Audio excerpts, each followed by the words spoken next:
Coucou! Récemment, je me suis réinscrite à la médiathèque. C'est vraiment un lieu qui a bercé mon enfance. Depuis petite, j'allais à la médiathèque, j'empruntais des livres. Et c'est vrai que ces derniers temps, j'ai pas eu vraiment l'occasion d'y retourner. Mais je me suis réinscrite, c'est bon, ça y est. Et j'en ai profité pour aller dans un rayon où je ne vais pas forcément. Ce sont les rayons bande dessinée et manga. J'achète très peu de bandes dessinées, voire de manga. Par contre, j'en ai eu pas mal quand j'étais petite en empruntant justement ces ouvrages à la médiathèque. Je me souviens avoir commencé par Death Note, puis ensuite avoir enchaîné avec pas mal de séries que je n'ai pas forcément terminées. De un, parce que déjà, il n'y avait pas forcément tous les tomes à la médiathèque, et ça, je ne comprends absolument pas pourquoi. Comment ça se fait qu'il n'y ait pas tous les tomes d'une série, sachant que lorsqu'on commence, on rentre dans l'histoire, puis ensuite, on a envie de savoir la suite. Et lorsque en fait la suite n'est pas disponible, c'est assez frustrant. Mais j'imagine que c'est peut-être aussi un moyen pour nous, en tout cas pour eux, de nous forcer aussi à acheter la suite. De mon côté, j'ai très peu acheté de bandes dessinées, de mangas dans ma vie. Et pourtant, c'est quelque chose que j'apprécie beaucoup. Bien que j'avoue que je suis plus roman que format manga bande dessinée.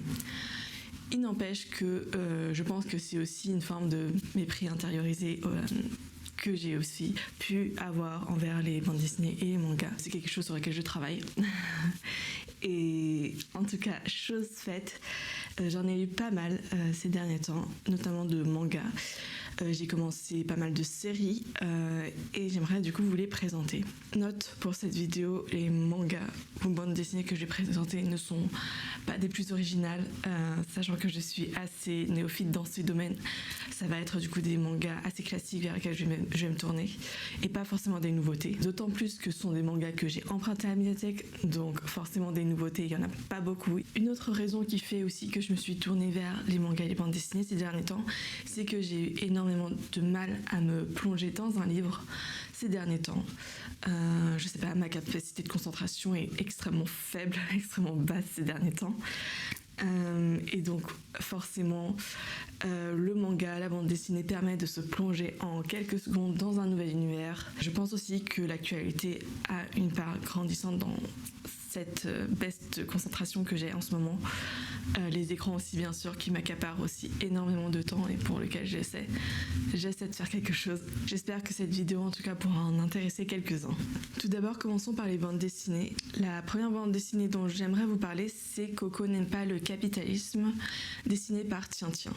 Tintin, c'est un dessinateur qui est présent sur Instagram et qui publie quelques planches de ses histoires sur sa page. Coco n'aime pas le capitalisme, c'est en fait un univers tout entier centré sur un personnage qui est Coco, qui est un gorille qui justement va dénoncer le capitalisme. Cette BD est assez particulière puisque c'est constitué de plusieurs planches qui peuvent se lire séparément et qui vont dénoncer avec un humour que j'adore. C'est cet humour, une sorte de pince sans rire, un peu cynique sur la vie, qui du coup va être utilisé pour pouvoir dénoncer pas mal de dérives dans notre monde, le capitalisme, la surproduction, l'égocentrisme, etc. Je trouve que le dessinateur a une patte qui est assez discernable par rapport aux autres productions qui peuvent exister dans le monde de la BD. Il va utiliser des crayons de couleur pour pouvoir faire ses dessins. Et je trouve ces dessins extrêmement beaux, même si au premier abord on peut trouver ça un peu brouillon, très enfantin, mais c'est aussi ce contraste entre le dessin assez enfantin et le message qui est politique et extrêmement mature qui, moi, me plaît beaucoup dans son travail. On voit aussi que l'auteur a été nourri par les blockbusters américains. Il y a pas mal de références cinématographiques qui sont utilisées justement pour pouvoir dénoncer pas mal de choses. Personnellement, je rejoins pas mal les idées politiques de l'auteur et forcément, lorsque je trouve qu'il aborde des thèmes comme l'homéopathie, l'astrologie, et d'autres thèmes assez problématiques, je pense, dans notre monde moderne. J'ai trouvé ça extrêmement plaisant. Bref, c'est vraiment une bande dessinée qui va mettre en avant, mais avec une loupe grandissante, toute l'absurdité du monde dans lequel on vit. J'ai vraiment adoré cette bande dessinée. Je pense que vous pouvez même aller voir, checker la page Instagram de l'auteur si jamais vous voulez vous faire une idée de son ton. En tout cas, moi, ça m'a énormément plu. Outre le fait qu'il va dénoncer le capitalisme, c'est aussi un auteur qui va faire preuve d'autodérision. Il va se moquer en quelque sorte du militantisme et de ses dérives. Bref, j'ai vraiment adoré cette BD que je vous conseille énormément. Deuxième BD, je l'ai terminée hier soir d'une seule traite. C'est une BD qu'on m'a offerte à la fin de mon stage il y a quelques mois. C'est une bande dessinée qui s'appelle Tant pis pour l'amour et ou comment j'ai survécu à un manipulateur de Sophie Lambda. Déjà rien qu'à la couverture, je trouve le dessin extrêmement beau et la couverture assez originale. C'est l'histoire d'une jeune femme qui va entamer une relation avec un homme qui va se révéler être un manipulateur. Je comprends qu'on puisse être dépassé par cette emphase qu'on a ces derniers temps sur la figure du pervers narcissique, du manipulateur. Mais je pense aussi que c'est une réalité qui existe. Ce genre de personne existe. J'en ai jamais rencontré personnellement, mais j'en ai déjà entendu parler. Et c'est vrai que c'est assez choquant à lire lorsqu'on lit cette BD, de voir comment est-ce qu'une personne peut retourner le cerveau d'une autre personne. C'est vraiment tout un équilibre, tout un jeu subtil qui est fait. L'autrice arrive vraiment à mettre en dessin ce processus de bouleversement psychologique où la personne qui semblait être adorée par son compagnon va passer d'un stade assez précaire où elle est à la fois adorée mais aussi détestée par l'autre, et donc son ego va être totalement chamboulé. J'ai trouvé ça extrêmement bien fait, les dessins sont juste incroyables. Je vais vous mettre des extraits de la BD, mais je trouve que ce noir et blanc qui est majoritairement présent est absolument magnifique. Le noir et blanc est présent mais avec des touches vraiment parcimonieuses de couleurs qui vont justement mettre en avant certaines scènes marquantes de sa vie. Bref, j'ai vraiment adoré.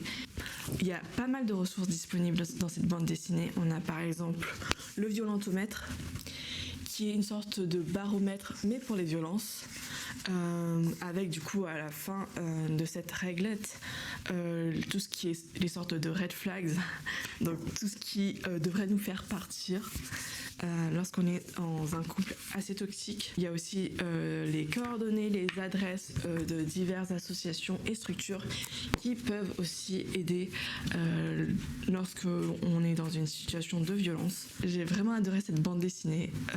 Il y a pas mal de fois où, lorsque j'ai refermé le livre, je me suis dit bon, il faudrait qu'une de mes amies la lise.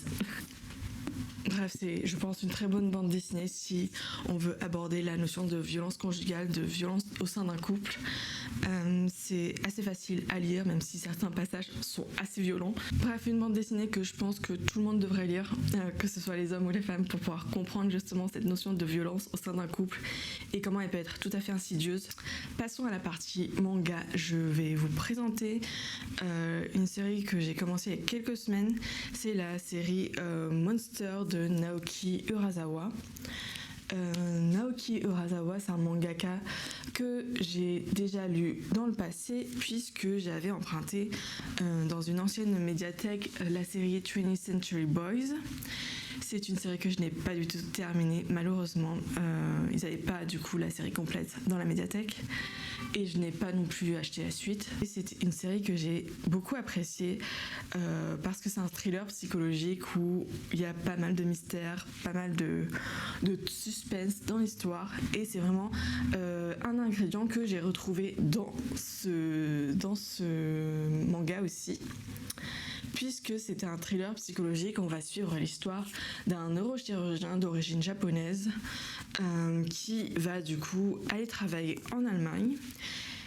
Et en Allemagne, il est assez acclamé, assez bien vu par ses collègues, notamment par le directeur de l'hôpital.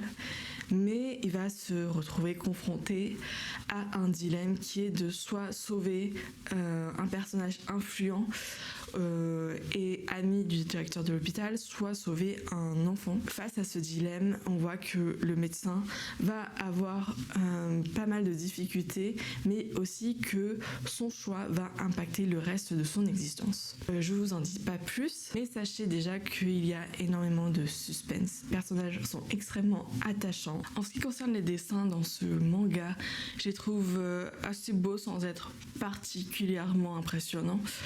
Je dirais que voilà, l'auteur ne se renouvelle pas forcément au fil des tomes, que ça reste au final assez simpliste au niveau des dessins, même s'il y a vraiment un rythme dans la narration qui est assez soutenu, et donc forcément on n'en perd pas une miette. Bref, je trouve que c'est un manga qui se lit assez facilement, qui est assez abordable à partir du coup de l'adolescence. Voilà, trigger warning juste sur quelques scènes de violence, mais voilà, on n'entre pas non plus dans du gore, ça reste soutenable en termes d'horreur, je trouve. Ensuite, un autre manga du même auteur dont je voudrais vous parler, c'est le titre Pluto. Pluto, c'est un manga qui est inspiré d'Astro Boy que je n'ai ni lu ni vu. Mais en tout cas c'est un manga qui entre dans l'univers d'Astro Boy, qui va du coup parler de la coexistence entre les humains et les robots, plus ou moins humanoïdes même. J'ai pas forcément adoré ce manga pour plusieurs raisons. Premièrement parce que c'est le même auteur que Monster, pour lequel je suis à fond dedans, et donc forcément lorsque j'ai lu Pluto, j'ai découvert énormément de thèmes similaires à Monster, parce que dans Pluto on va suivre cet enquêteur d'Europol qui est à la recherche du meurtrier qui a tué un robot qui se nomme Mont Blanc. Ainsi, dans Pluto on est dans un thriller psychologique qui moi m'a beaucoup rappelé Monster, et forcément qui dit ressemblance dit pour moi aussi forcément comparaison. Et de mon côté, j'ai beaucoup aimé Monster, mais Pluto pour moi était une pâle copie de Monster, mais avec des robots. Donc forcément, je me suis pas du tout sentie plongée dans l'univers de Pluto. Même si voilà, les questionnements sur la question des robots, de leurs droits, mais aussi des dérives que ça peut avoir m'ont touchée. Voilà, j'ai commencé le premier tome, je n'ai pas emprunté la suite, je verrai si je voudrais lire la suite, mais en tout cas, ce n'est pas une de mes priorités pour l'instant. Autre manga que j'ai commencé et dont j'ai lu le tome 1, c'est Vagabond. Dans ma main, j'ai le tome 2, mais parce que je viens juste de l'emprunter, je ne l'ai pas encore lu. C'est du coup Vagabond de Takehiko Inoue. Vagabond, c'est en fait la reprise de l'histoire d'un célèbre samouraï japonais du XVIe siècle qui est Musashi, me semble, de son nom. Et donc ce manga, ça va reprendre le roman qu'a écrit un écrivain japonais, il me semble, au XXe siècle, sur du coup l'histoire de Musashi. C'est un roman que j'avais lu au lycée, me semble. C'est un roman que j'avais énormément aimé, même si j'en garde très peu de souvenirs. Le seul souvenir que je garde de ce roman sur ce samouraï, c'est en fait la fin de l'histoire qui m'a choquée. J'ai le deuxième tome de cette série dans ma pile à lire. Cependant, j'ai pas encore lu ce deuxième tome sur la vie de ce samouraï, puisque je m'étais dit que j'allais peut-être relire le premier tome avant. Mais en fait je suis tombée par hasard sur le manga Vagabond qui reprend en fait exactement la même histoire mais sous forme de manga, et ça tombe bien, du coup je me suis dit que j'allais lire les mangas et ensuite me mettre dans le deuxième tome du roman. Dans Vagabond, du coup, on va suivre cette vie du célèbre samouraï Musashi, qui est un samouraï du XVIe siècle. J'ai trouvé d'ailleurs les dessins extrêmement beaux, même si la couverture me rebutait un peu. Je me suis dit que ça allait pas être ouf en termes de dessin. Voilà, je sais pas pourquoi, mais la couverture, enfin les couvertures d'ailleurs, celui-là ne me tente pas plus que ça, mais une fois plongée, j'ai trouvé les dessins extrêmement magnifiques, que ce soit en termes de détails, vraiment on est sur un niveau mais incroyable. Les scènes de combat aussi sont incroyables. J'ai trouvé la façon dont les expressions sont dessinées aussi extrêmement prenant, et vraiment j'ai trouvé qu'en termes d'intensité émotionnelle, ce manga avait tout pour lui. Vraiment, un manga extrêmement prenant sur du coup la vie d'un samouraï. J'adore, je ne peux que vous le conseiller. prochain manga dont j'aimerais vous parler, c'est, je pense, un des mangas les plus connus de la liste. J'arrive un peu après la bataille, mais c'est pas grave. On a dit que je présentais pas du tout de manga très original, donc je l'assume. C'est du coup la série Berserk. La série Berserk, moi, avant que je le lise, on m'avait dit que c'était extrêmement gore, extrêmement violent. Écoutez, ça m'a pas plus choqué que ça en termes de violence. Peut-être que je suis pas arrivée à un tome ou à un passage du manga qui est extrêmement violent, extrêmement gore. Mais c'est bien plus que cela. Berserk, c'est l'histoire d'un combattant qui se nomme Guts. Je sais pas si ça se prononce comme ça. C'est l'histoire du coup de ce jeune homme qui va combattre pas mal de choses. Il va combattre des démons, il va combattre des hommes au sein d'un univers médiéval, fantastique. Ce qui est particulier dans Berserk, c'est qu'il y a cette balance entre des dessins extrêmement beaux, extrêmement poétiques, des paysages à couper le souffle, mais aussi des scènes de violence, de combat qui arrivent tout d'un coup comme ça, sans prévenir. J'ai vraiment trouvé l'histoire assez prenante. C'est pas non plus, c'est pas une histoire qui est basée sur du suspense haletant qui va vous faire tourner les pages tout d'un coup comme ça, mais c'est des personnages qui sont extrêmement attachants. C'est une histoire complexe qui va être du coup déployée sur plusieurs tomes. C'est aussi des références incroyables à d'autres œuvres. Personnellement, alors peut-être c'est un peu tiré par les cheveux, mais il y a une page dans un tome, je crois le tome 8, qui m'a beaucoup fait penser au poème d'Arthur Rimbaud qui est Le Dormeur du Val.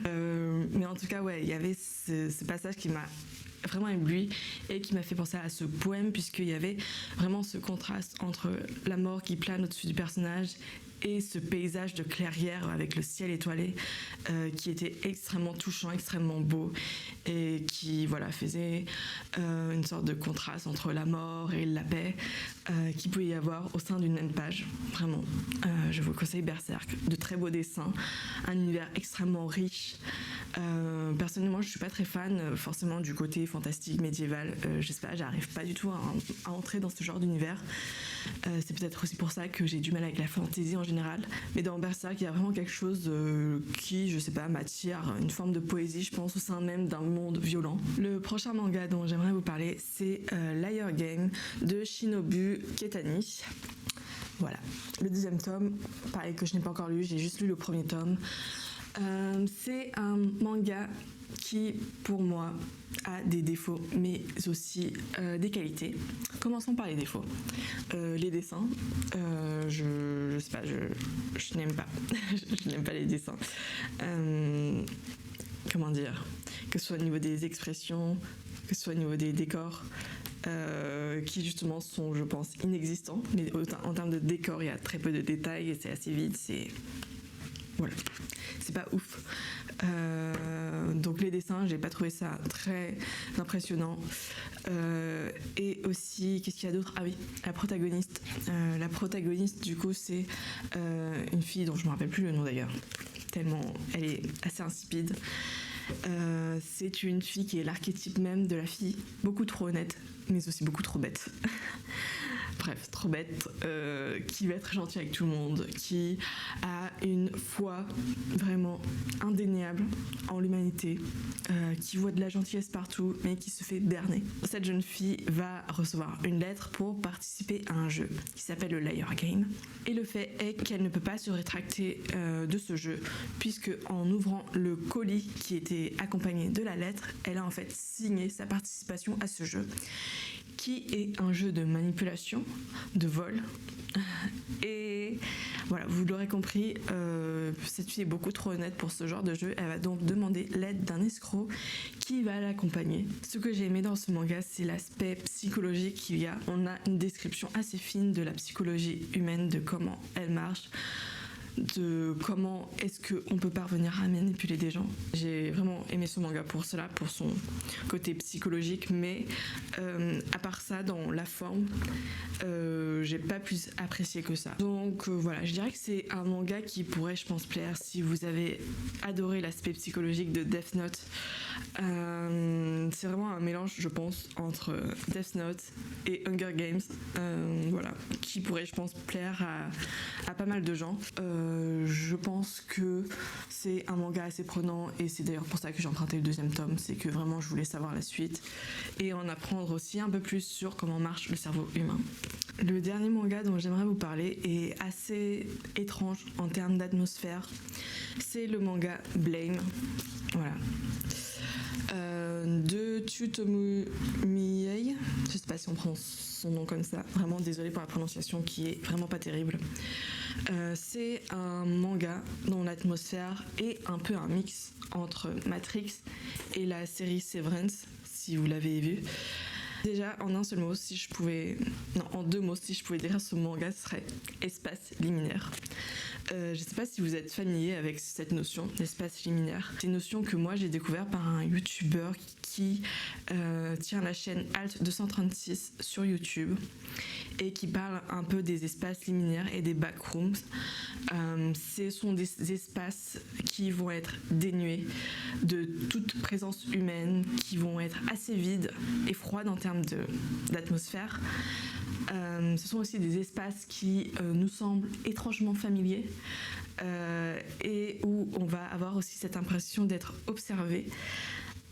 Bref, il y a cette balance entre cette sensation d'espace très familier mais aussi très étrange. Et je vous parle d'espace liminaire parce qu'en fait Blame, c'est vraiment l'incarnation, le manga par excellence qui va introduire ce concept dans un univers futuriste. Le premier tome de Blame, on va être projeté dans un univers assez froid où c'est un mélange d'espaces immenses avec des couloirs infinis, structurés du coup par du métal, du plastique, des fils pour donner un peu ce côté futuriste, mais ce sont vraiment des espaces assez froids, dénués de présence humaine. J'avais l'impression d'un peu d'arpenter dans un rêve, voire dans un cauchemar. Et Blame, c'est un peu ça, c'est vraiment l'atmosphère qui m'a captivée plus que l'histoire en elle-même. J'avoue que l'histoire, j'ai pas tout compris. Je sais pas qui on suit. Apparemment, on suit un jeune homme qui serait à la recherche d'une certaine organisation, de ce que j'ai compris, et qui se fait du coup poursuivre par diverses entités, mi-monstres, mi-robots. J'en sais pas plus, mais vraiment c'est l'histoire et le dessin qui m'a le plus captivé dans ce manga. Vraiment très très hâte d'en découvrir un peu plus sur le pourquoi du comment. Je vous conseille Blame si la notion d'espace liminaire vous fascine tout autant que moi. Voilà, c'en est tout pour ces conseils manga BD. J'espère que je vous aurai donné envie de lire certaines œuvres. Je me rends compte que j'ai commencé du coup pas mal de séries et ça va être, je pense, assez difficile d'en finir là. Mais voilà, ça a été en tout cas une découverte très riche pour moi. J'espère vous retrouver du coup dans une prochaine vidéo, peut-être avec des mangas, peut-être avec des BD, voire des romans ou des essais. Franchement, à ce stade de ma vie, je ne peux rien vous promettre. Je suis assez impulsive dans mes lectures. Là, je pars dans des mangas, mais qui sait, ça se trouve, je partirai dans des BD, dans des guides de voyage. Non, peut-être pas. Mais bon, voilà, je suis assez imprévisible, je peux rien vous promettre pour les prochaines vidéos. Mais voilà, je vous dis tout de même à bientôt. Salut!